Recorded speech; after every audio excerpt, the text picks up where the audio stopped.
สมัยดีทุกท่านวันนี้มาพบกับตุ๊อีกแล้วนะตุ๊มาเห็นอย่างไรมาแกะกองเครื่องแกะกองเครื่องที่ตุ๊สั่งมาเนาะซึ่งว่าสั่งมากับ4 กองเนาะนี่จะมาแกะกองเครื่องซ้ำอ่างนั่นเองว่าที่สั่งมามีอย่างนี้แล้วก็สั่งมาทั้งหมด3 หาร4 หารสั่งจนลืมว่าตัวเองนั้นสั่งนำหารได้เดหาร1เนาะสั่งก่อนหมู่เป็นหารทำอีกเสือกใดเป็นหารสุดท้ายจ้ะแล้วก็โดนแหงใช้เวลา 4-5 มื้อทั้งที่เราก็อยู่นครหลวงเนาะแต่หารอื่นหั่นว่ามื้อนึง2 มื้อก็ได้แล้วบัดนี้จังได๋ฮู้บ่เรื่องเหตุอยู่มีอยู่ว่าหารที่สั่งน้ำล่างอันใดก่อนแล้วเราก็ท่าไปเอาเครื่องพร้อมกันเนาะแล้วเขาเจ้าก็แบบผู้นี้ก็ทวงแบบเขาเจ้าย้านเราบ่จ่ายเงินเพราะเฮ็ดเก็บปลายทางนี่เขาก็ย้านคือกันเขาเจ้าก็ย้านเราไปย้านเขาเนาะเขาก็เข้าใจได้อยู่อันนี้แล้วบัดนี้เราก็ว่าถ้าอีกหารนึงก่อนแล้วจะไปเอาเครื่องพร้อมกันบัดเดียวสรุปก็คือบ่ได้พร้อมกันเนาะก็ได้ไปเอาทีละเทื่อแต่ก็ยาเนาะได้เครื่องตอนนี้ก็มาแล้วถึงจะมาช้าก็เถอะเราจะมารีวิวตามจริงเนาะเริ่มจากกล่องแรกกันดีกว่าเริ่มจากกล่องเจ้าบรรห้าดีกว่าที่แบบมหากาพย์นี่กล่องใหญ่กว่าหมู่เนาะว่ามันมีหยังแหน่เราก็สั่งมาเป็นเครื่องสำอางอันนี้เป็นของโจโคเนาะตัวนี้เราสั่งเป็นเบอร์01แต่ว่าเหมือนตัวนี้น่าจะเป็นเบอร์01เดี๋ยวเรามาลองแกะพร้อมกันขับอยู่ดีนี่ทุกคนขับอยู่เดี๋ยวลองข้างในดูเพราะมันจะเป็นแบบนี้ด้านนี้เดี๋ยวลองฉีกก่อน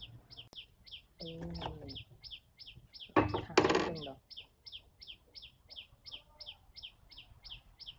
มันเป็นข้าวแบบข้าวอมชมพูแบบนวลๆครับขับอยู่ดีสีนี้ตรงปกอยู่ข้างที่ทากับข้างที่บริทาอันนี้นี่ตู้ให้9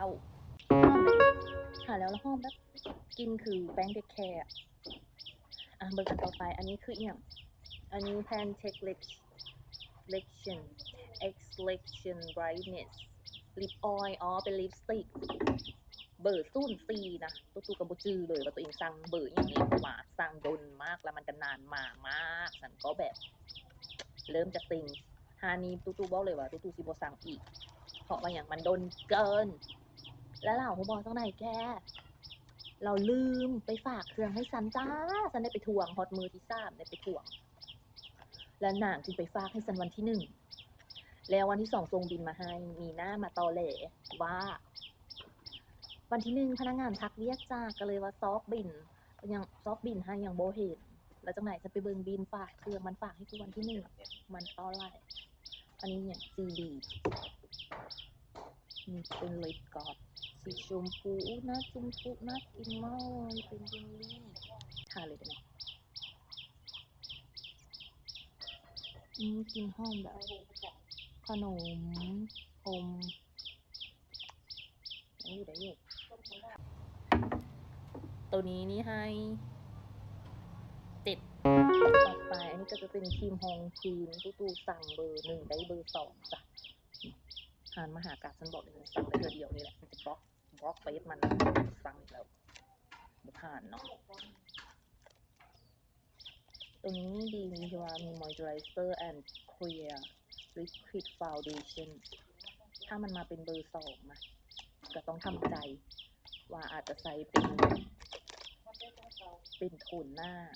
ทาแบบเชดดิ้งแทนย้อนเขายันสร้างผิดเบอร์เลยเขาก็เลยว่าสร้างมา2 อันบ่แม่นยันสร้างย้นมันเอามาให้ผิดเบอร์ก็เลยสร้างมา2 อันกะว่าจะมาลองนี่เอาข้างนี้ข้างนี้ข้างนี้นี่พิษจังเลยวะเหลืองกลามงามเลยบางทีจะให้แม่เนาะตัวนี้เนาะคือใส่ไม่ได้เนาะซื้อมาแล้วก็ใส่ไม่ได้นี่มันเป็นอย่างนี้จะให้ใส่จะได้เนาะว่าแหละมันก็ขาวอยู่ได้แต่แบบมันขาวอมเหลืองๆแกหน้าฉันก็จะเลือกดิแต่หนูได้จะมักเบอร์1ตัวนี้มากกว่าอันนี้ของลาเมราอีเมเอาบอนี่ครีมของพื้นเดี๋ยวมานั่นก่อนละจิให้มานั่นก่อน ซื้อมาแล้วเขาสั่งมาให้ผิดเบอร์สั่งเบอร์หนึ่งเอาเบอร์สองมาให้นี่มันจะเป็นแนวนี้ ว่ามันข้าวโพดส่วนหน้าแม่ก็บ่ซื้อ โบหน้าเรื่องพี่อยู่เบอร์สองเอานี่อันนี้เบอร์หนึ่งนี่เขาตัวนี้เขาสั่งมาซ่องอันย้อนยันว่ามันผิดแล้วมันก็ผิดจริง อันนครเอาของเกาหลีให้หมดเรา ๆ อันนี้ของจีนสั่งมาแบรนด์จีนหมดเลย มีลิปสติกมันบ่ บอเล่เขาสั่งมาใส่ตัวเองซื้อเองเลย ส่วนตัวนี้นี่ที่จริงมันขักอยู่แต่อาจจะเอามาให้บูถึกเบอร์ไงตัวนี้ตุ๊กเคยใส่อันนี้นี่มันให้หักคะแนนแม่ค้าเด้อมันให้อยู่ที่5หักคะแนนแม่ค้าบ่แม่นหักคะแนนโปรดักต์นะแล้วต่อไปคือแคปพูวินี่นี่แคปพูวินี่ลองเบิ่งว่าจะเป็นยังไงสตรีนหมดเลยทุกคนอ่านบ่ออกแคปพูวินี่โอ้สวยมากสวยมากสวยมากสวยมากโอ้ตัวนี้ค่ะเมื่อวานตูซื้อกระจายแบบบ่ซื้อคือกันเพื่ออย่างเพื่อกะว่าจะได้เลือกถ้าตัวนึงบ่ทึกใจก็ให้มันตัวนึงทึกใจไงแต่ถ้าซื้อคือกันมาถ้ามันบ่ทึกใจมันจะกลายเป็นบ่ทึกใจทั้งหมดเลยฉันก็เลยซื้อแบบสุ่มๆอ่ะแกแล้วตัวนี้แบบเลิศมากเดี๋ยวนาจิทาให้ทุกคนเบิ่งโอ้ไปก่อนมันเป็นแบบกาบเพชรอะเพชรนี่เห็นอยู่อ่ะนี่เริ่มเนี่ยงามถ้าทากับสีส้มหรือทาไปตอนไปโดมกลางคืนนี่เลิศตัวนี้นี่ให้9อันต่อไปก็คือคืออย่างวะอ๋อมันคืออายไลเนอร์ทุกคนนี่เห็นไหมวะอายไลเนอร์อ่ะเริ่มแกะฉันจะมาแกะแล้วก็ลองโปรดักต์จีนให้ทุกคนดูหมดเลยว่ามันจะเป็นยังไงมันจะเป็นซ่องหัวนี่เป็นหัวอันคีดแนวนี้เนาะคีดเลยคุณนึกว่าบิ๊กฟุตเส้นน้อยสิลองเฮ็ดแบบเส้นน้อยทุกคนเส้นบัวน้อยเลยเส้นขดใหญ่ แต่ว่าทุกคนมันก็มาแนวนี้ให้เขาพร้อมสำหรับคนที่แบบแต่งหน้าโบเกงแต้มตาโบเปนี่ตัวนี้เหมาะเลยนี่เขาก็ปั๊มคือปั๊มกาประทับอะไรประมาณเนี้ยเขาก็จะได้แบบนี้เลยทุกคนนี่แล้วก็จวดมาอีกรอบหนึ่งนี่มันก็จะได้แนวนี้เลย ขัดอยู่ส่วนตัวนี้ว่ะอันนี้ตุ้มักหัวใหญ่แต่ตัวหัวน้อยที่มันเป็นเหมือนสอเนี่ยมันหัวใหญ่เกินมันแต้มโบคักตู้ให้อยู่ที่8เลยนะเอี้ยงเนี่ยโอ้โหซื้ออย่างมาได้เยอะแยะมากทุกคน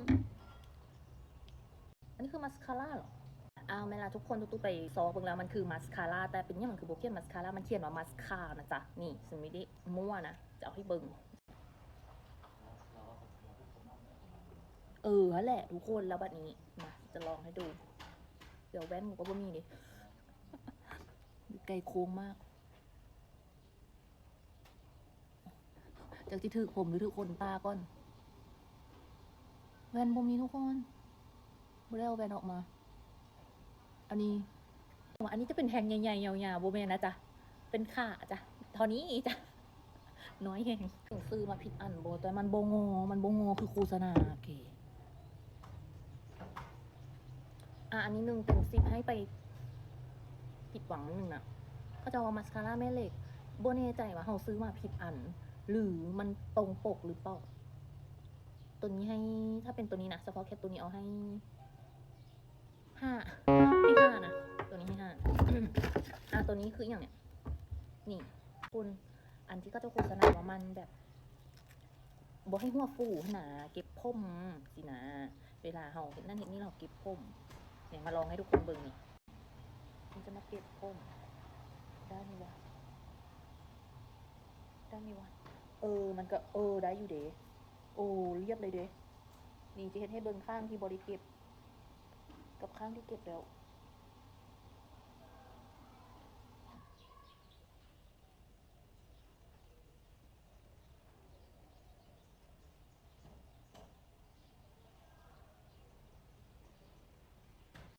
นี่ทุกคนอันนี้ข้างที่ทาแล้วเรียบเลยอันนี้ฟูอาญาโอ้โหอันนี้ได้ผลจริง1ตัวนี้เนาะเดี๋ยวทาให้เก็บ2 ข้างเก็บข้างเดียวก็จะตลกเกินตัวนี้ขักเด้ทุกคนตู้ให้1 เต็ม 10เอา8ไปต่อไปกล่องนี้หมดละกลัวจะหมด1 กล่องทุกคน คราวนี้ต่อไปเราจะมาแกะกล่องนี้ อันนี้มันคืออย่างวะเบอร์16โอ้บ่มีซื้อบ่มียี่ห้อบ่มีเฮียอย่างเลย มาจังซีเลย เดี๋ยวเราลองไข่ดูนะขนตาถ้าจะว่าขนตาแม่เหล็ก เห็นโฆษณาแบบปุ๊บปุ๊บนี่ปุ๊บปุ๊บปุ๊บสินะ3 ขั้นตอนอย่างประมาณนี้นี่เดี๋ยวตูจะลองมาแกะเบิ่งแล้วเขาจะมีแว่นมาให้ด้วยเด้โอ้แน่นไปคุณแว่นคราวนี้เรามาเบิ่งว่ามันจะแกะยังไงนี่มันมาเป็นแบบนี้ให้ทุกคนเขาจะเอาว่าง่ายแค่3 นาทีเอามาให้คู่หนึ่งใช่ไหมแล้วก็จะเอาว่าคู่หนึ่งนะใส่กลุ่ม3 เดือนแล้วตูเลือกเป็นเบอร์อย่างเบอร์ธรรมชาติใส่ได้ทุกวันลองเบิ่งมันง่ายอย่างที่เขาว่ากันหรือไม่แล้วฉันต้องทำยังไงเขาบอกให้ฉันทำยังไงวะเดี๋ยวต้องทำไงวะเร่งงงละอย่างนี้แนวนี้เมนบอก ต้องเอาลงข้างล่างหรือเปล่าขนตาแม่เหล็กอยู่บนครอบนี่มันเป็นแม่เหล็กทุกคนอีกข้างแล้วมันจังไหนเกาะแล้วมันยังแล้วเด็กเกาะบ่ได้ทุกคนสภาพสั่นเดี๋ยวตากูใส่ผิดหรือเปล่าทุกคนอีกคนตาเข้าทางไหนหน้ากูก็งงอยู่ตั้งนานนี่เทลามันจะเป็นแบบนี้นะทุกคนมันเอาเข้าทางในดีแล้วมันเอาเข้าทางในแล้วฉันก็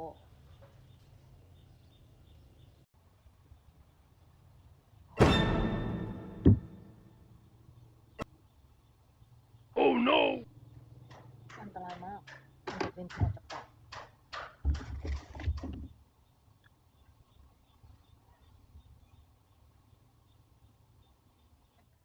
ยอมบ่ได้อีกทุกคนมุกออน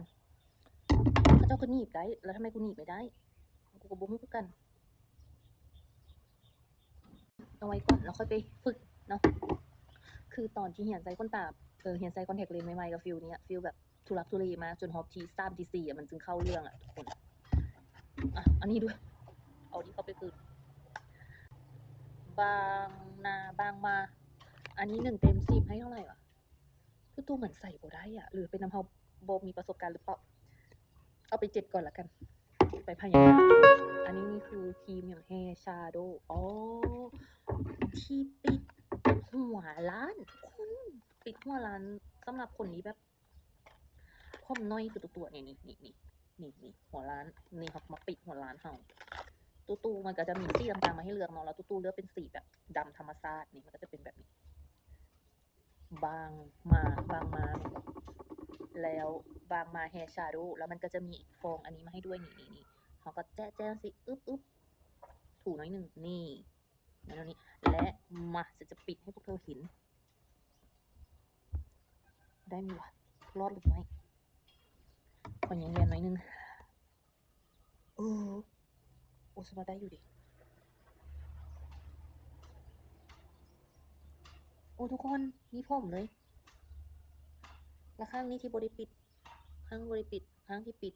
ก็มันก็เป็นธรรมชาติอยู่เด้มันเป็นธรรมชาติเด้อันนี้ข้างที่ปิดอันนี้ข้างที่บริปิดทุกคนว่าไงอีกข้าง